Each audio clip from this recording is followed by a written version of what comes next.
Should you weave in ends before or after blocking?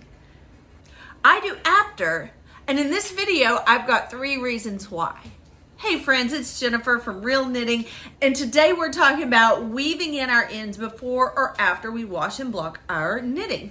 So this is really more of a personal preference situation, but I go for after I've blocked, and here's why.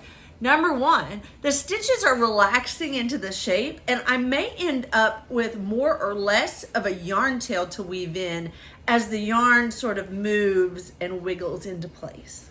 Okay? Number 2, I can make my weaving more invisible if the stitches are in their forever location. If they're already where they're gonna stay, then I know that it's gonna stay invisible when I do weave them in.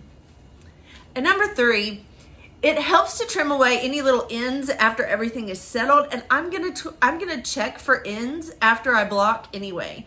So I might as well hold off on weaving in my ends. Thanks for being here. Check out my other videos.